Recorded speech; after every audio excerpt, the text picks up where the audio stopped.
Now we're going to play around with some creating some offset images, so you almost get like a kind of a three-dimensional printmaking kind of look for your object. So what I'm going to do is take my threshold layer and drag it to the top, and I'm going to make one duplicate of it right now. And one of this is going to be Shoe Threshold white, and I'm going to hide the top layer. I'm going to get my magic wand. You might see the quick selection tool, which is the brush with the little dotted box, so click and hold on that for the magic wand. Up here at the top for your settings, you're going to want to make sure that you uncheck the box that says contiguous. That's going to make sure that all the pixels that I select are they don't have to be touching in order to be selected. You're going to want to increase your tolerance to about 100. And what I'm going to do is click on the blackest part I can find of my shoe. And it's going to you're going to see a whole bunch of selection points here. What I'm going to do is hit the delete key. And so what I just did, and I'm going to hit Control D to deselect, I just deleted all the black pixels on that threshold layer. Now I'm going to go up to my other threshold. This is going to be the black version, so I'm going to actually do the opposite of what I just did. I'm going to click on all the white pixels and hit the delete key.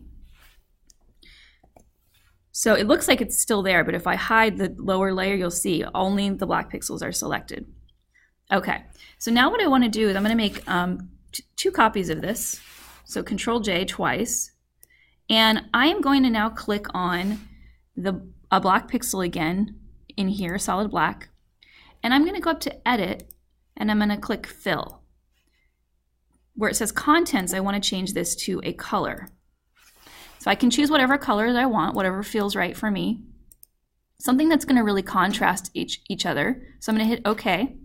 And notice that it took all those black pixels and it just replaced them with red, the color that I just picked. I'm going to hide that layer for now, show the one below it. I'm going to do the same process. I'm going to click on a black pixel here. I'm going to go up to Edit, Fill. I'm going to pick a color again. And let's see, maybe something that's really opposite of red, which is green, would be a great kind of contrast to this. Okay. And I could do this one more time, although I think I'm going to keep my black layer right now. Now, what I want to do next is go up and select my Move tool. It's the very top tool on my toolbar here. I'm going to click on the red layer, the top one, and instead of dragging it with my mouse or my trackpad or whatever, I'm going to actually use my arrow keys on my keyboard. So I can just move it a little bit. So I'm going to be like 1, 2, 3, 4, 5, 1, 2, 3, 4, 5. I'm going over to the right and up. And you're going to have to feel this out to see what you think, how you like it. And I'm going to do the same thing with my black layer here, the third one down. I'm going to offset it the other direction, so left, using my arrow keys, and up.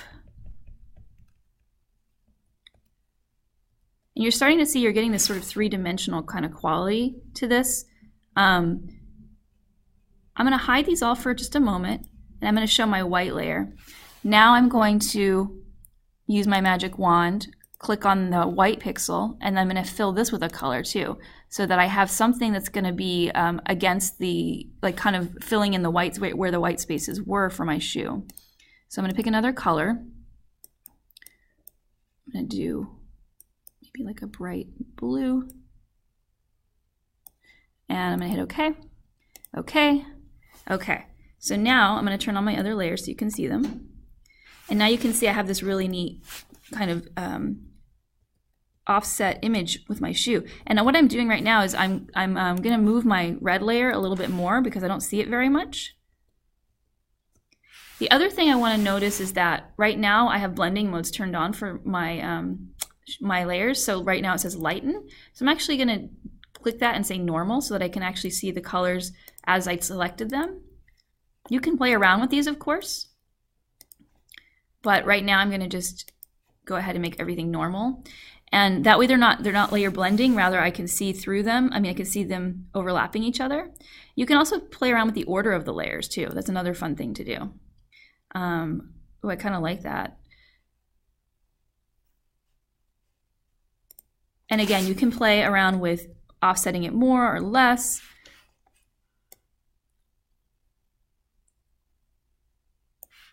To see what kind of effect that you like.